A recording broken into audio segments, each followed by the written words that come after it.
ऐसा क्यों है कि डेप्रिसिएशन को नॉन कैश माना जाता है? क्योंकि आप बिजनेस की कोई बड़ी संपत्ति असेट्स कहता है कि हम वो ट्रांजैक्शंस को रिकॉर्ड जब करते हैं, लेफ्ट और राइट साइड डेबिट क्रेडिट से सब बैलेंस है कि नहीं आप चेक कर लीजिए। आज की इस क्लास में जो हमारा मिड टर्म का प्रैक्टिस पेपर निकला उसको हम डिस्कस कर रहे हैं, जो कि अकाउंट्स का, और इस पार्ट में मैं आपको सारे एमसीक्यू समझाऊंगा, ठीक है ना। तो देखो सेक्शन ए है, एक एक मार्क्स का है, 20 मार्क्स अपने आ जाएंगे, 20 क्वेश्चन, ठीक है ना। तो बेटा सबसे पहला तो अपने को एमसीक्यू दिया, इसका मतलब चीज़ें थोड़ी चेंज है इस बार, है ना। तो पूरा एमसीक्यू दिया है, सबसे पहले डिस्कस करते हैं, बहुत ही ज़्यादा ध्यान से समझना। सबसे पहला अपना जो क्वेश्चन है, जैसा कहता है कि भैया इनमें से कौन सा अक्रूवल कंसेप्ट का फीचर नहीं है। अब आपको अक्रूवल कंसेप्ट पता होना चाहिए, हमारा चैप्टर 3 का टॉपिक है। अक्रूवल कंसेप्ट हमें ये कहता है कि हम वो ट्रांजैक्शंस को रिकॉर्ड जब करते हैं जब उसका पैसा नहीं आता, ये नहीं, जब वो ट्रांजैक्शन हैपनिंग या इवेंट हो जाए, जब वो इवेंट ओकर्ड हो जाए तब हम उसको ट्रांजैक्शन में रिकॉर्ड करते हैं और मानते हैं, भले पैसा आए या नहीं आए, इट डज नॉट मैटर।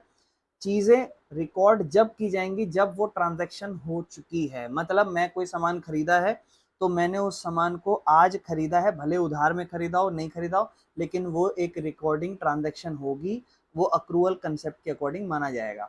तो अगर रेवेन्यू रिकॉर्ड हुआ जब वो कमाया जाएगा, मतलब रेवेन्यू जब रिकॉर्ड होगा जब वो कमा लिया, जायज बात है। अच्छा रेवेन्यू, जैसे मान लो किसी से मुझे सैलरी लेनी है, लेकिन मुझे पता है सैलरी आने वाली है, तो मैं इसको आज रेवेन्यू मान लूंगा, भले वो मुझे मिलेगी 10 दिन 15 दिन 20 दिन बाद, लेकिन मैं उसे आज मान लूंगा। इसका मतलब ये अक्रूवल कंसेप्ट है।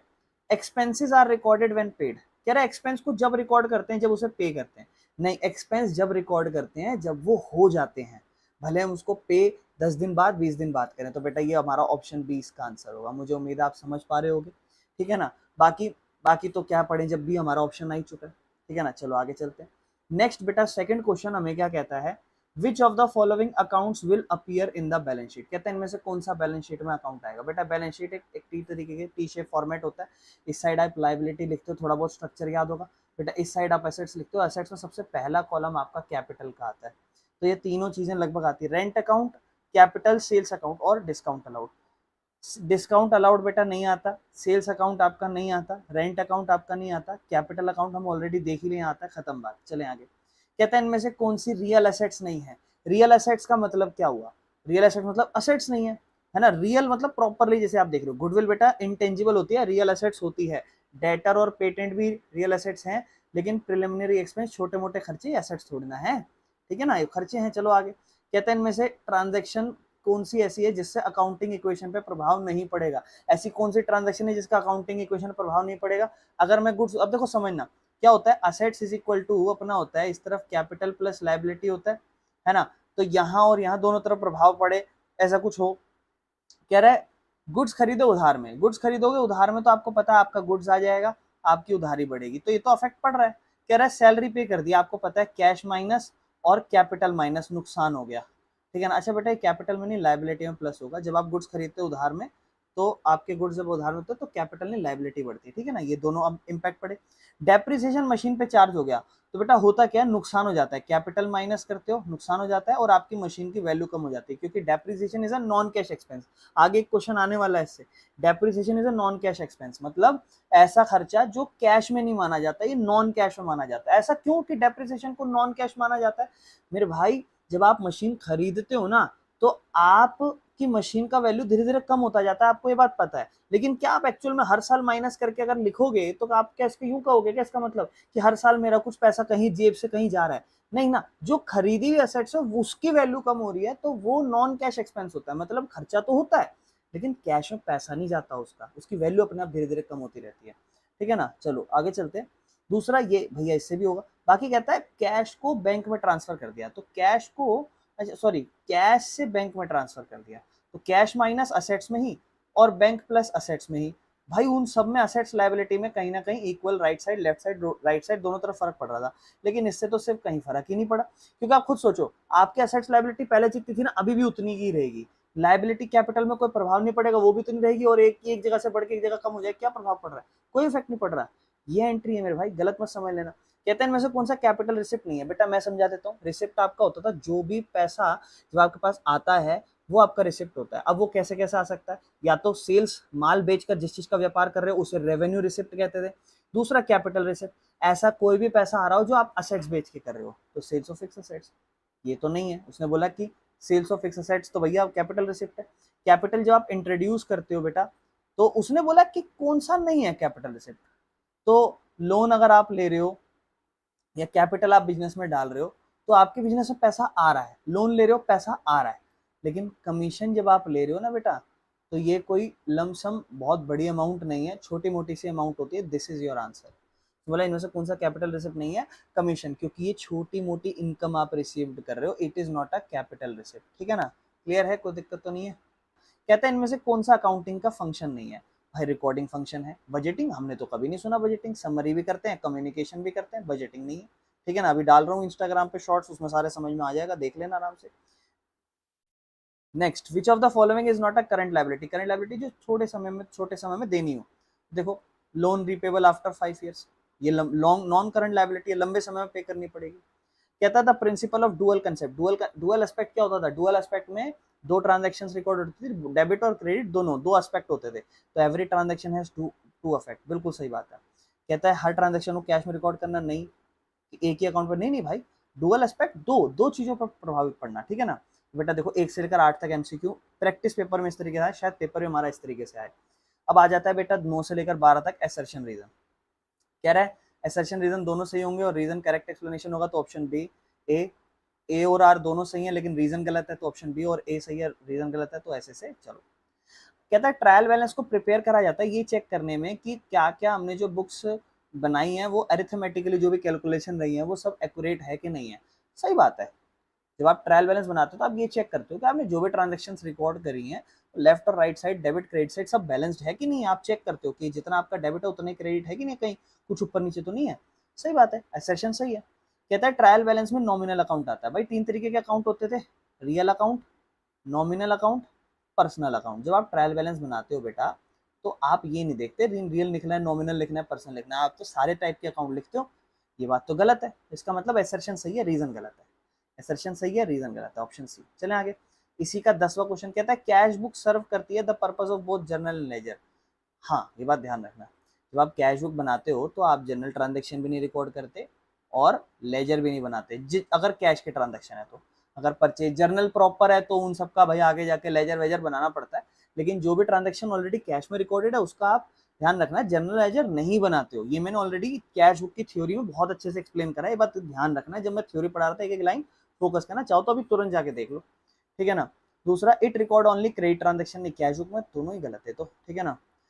तो ये बात सही है, हाँ बिल्कुल सही है ना, ये तो सही था अपना, कैश बुक जो है लेजर और जर्नल दोनों ही करता है, और ये क्रेडिट की ट्रांजैक्शन करता है, नहीं ये तो कैश और बैंक की ट्रांजैक्शन करता है। इसका एसर्शन सही है, रीजन गलत है, एसर्शन सही है, रीजन गलत है बेटा। ठीक है, चले आगे। कहता है कैपिटल एक्सपेंडिचर बढ़ेगा the earning capacity of the business. बेटा कैपिटल एक्सपेंडिचर पहले समझो, दो टाइप के एक्सपेंडिचर होते हैं, रेवेन्यू एक्सपेंडिचर खर्चा है, पैसा जा रहा है, कैपिटल एक्सपेंडिचर पैसा जा रहा है, दो तरीके का पैसा जाता है बेटा।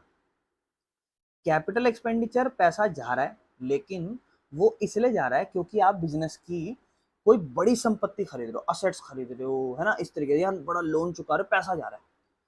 ठीक है ना। और छोटा मोटा पैसा जा रहा है जैसे बिजनेस की कोई एक्टिविटी करते हो, समझ रहे हो। तो कैपिटल एक्सपेंडिचर में आपका अर्निंग कैपेसिटी, अगर मान लो आप असेट्स खरीद रहे हो, तो आपने बड़ी सी संपत्ति खरीदी और आपने फिर पैसा लगाया, हाँ तो सही है, तो अर्निंग कैपेसिटी तो बढ़ेगी, जब मशीन वशीन आएगी तो कैपिटल एक्सपेंडिचर से तो आएगी, हाँ। और it is incurred for day to day operation, तो ये बात क्या लग रहा है आपको सही है कि आपके रोजाना डे टू डे ऑपरेशन होना है उसके लिए सही पड़ती है, ये आपको सोचना है। ठीक है ना। तो भाई कैपिटल एक्सपेंडिचर आप कर रहे हो, ठीक है ना, ताकि आप अपनी अर्निंग कैपेसिटी बढ़ा सको, लेकिन एग्जैक्टली ये थोड़ा ना पता है हमें। मान लो ऐसा भी तो हो सकता है कि आपने लोन चुकाया हो, आपको भैया मैं तो ये भी कह सकता हूँ ना कि मैंने कोई लोन की रीपेमेंट करा हो तो बड़ा पैसा गया होगा, तो मेरे भाई उससे ऐसा भी तो होगा, जब आपका लोन कम हो जाएगा तो आपके बिजनेस में अब कर्जा वर्जा चुकाना ना पड़े, अब आप कमाई ज़्यादा कर सको। जब आप कर्जा चुका देते हो तो आपके पास आपकी खुद की कमाई के पैसे ज़्यादा आने लग जाते हैं ना, तो अर्निंग कैपेसिटी तो बढ़ेगी, लेकिन उससे ये कंफर्म नहीं है कि क्या डे टू डे ऑपरेशन में हमारे वो चीज़ काम आएगी कि नहीं आएगी, ये चीज़ कंफर्म नहीं है। तो हम एसर्शन तो सही कहेंगे बट रीजन सही नहीं है। बाकी अगला क्वेश्चन है बेटा, journal is the book of original entry, बिल्कुल सही बात है, जर्नल ओरिजिनल बुक कहलाती है एंट्री की, ध्यान रखना ये बात, बुक में भी लिखा हुआ है इसकी डेफिनेशन। और ट्रांजैक्शन पहले रिकॉर्ड करी जाती है जर्नल में, क्या ये बात सही है? कैसे पहले वाउचर वाउचर नहीं बनते, बताओ, हाँ कैसे पहले वाउचर नहीं बनते? पर क्या वाउचर में हम ट्रांजैक्शन रिकॉर्ड करते हैं? नहीं, ट्रांजैक्शन सबसे पहले जर्नल में रिकॉर्ड होती है, ये बात ध्यान रखना। यानी कि सबसे पहले हमारी ट्रांजैक्शन रिकॉर्ड होती है जर्नल के अंदर ही। वाउचर, सोर्स वाउचर से आप सब सोर्स डॉक्यूमेंट मान लो, सोर्स डॉक्यूमेंट से आप डाउट मतलब अपना पूरा डॉक्यूमेंट प्रूफ उठाते हो और वाउचर बनाते हो, ताकि जब कल को आप आगे जाके ट्रांजैक्शंस रिकॉर्ड करोगे, लाइक जर्नल बनाओगे, लेजर बनाओगे, तो उसमें वो हेल्प दे। बेटा एसेशन भी ठीक है, रीजन भी ठीक है, क्योंकि ये फर्स्ट रिकॉर्डेड होती है जर्नल के अंदर, मतलब ट्रांजैक्शन सबसे पहले जहाँ रिकॉर्ड की जाती है वो जर्नल में। आप वाउचर में सिर्फ रिकॉर्ड करने के लिए तैयारी करते हो, समझ रहे हो? Depreciation is charge to match cost with revenue. भाई समझो ना, मेरी बात को समझो कि इसने बोला है depreciation is charge to match cost with revenue, depreciation को चार्ज करा जाता है ताकि हम उसकी कॉस्ट को मैच कर सकें रेवेन्यू के साथ। और पहली चीज देखो, रीजन गलत हो गया, depreciation is a cash expense, इसको गलत कर दो, लेकिन असर्शन सही है। तो डेप्रिसिएशन को चार्ज करा जाता है ताकि आप अपनी कॉस्ट को रेवेन्यू से मिला सको। देखो समझो, मैं आपको एक बात बताता हूँ,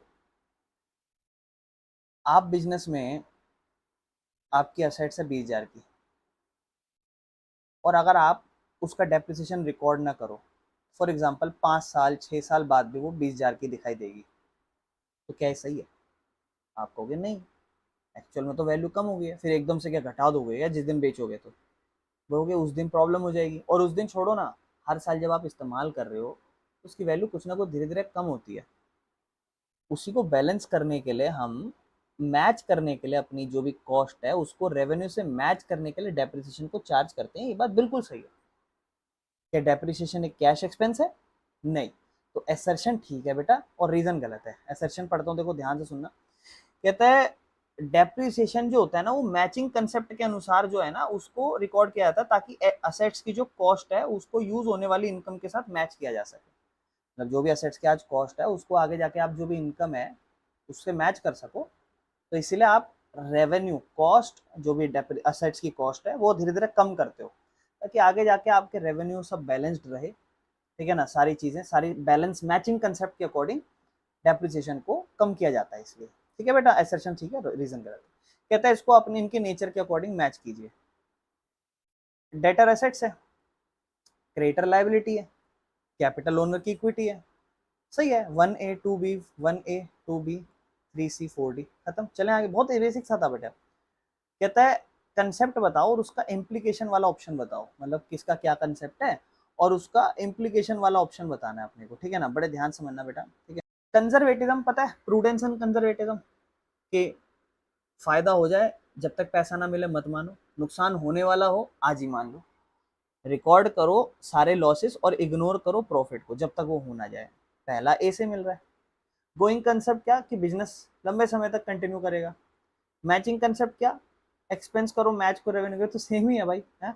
और अक्रूवल क्या, रिकॉर्ड करो व्हेन अर्नड या इनकर्ड। ठीक है ना, मतलब इनकम को जब लिखो जब या तो वो कमा ली है या फिर वो जब हो गई है, भले बाद में मिलेगी पर आज हो गई है।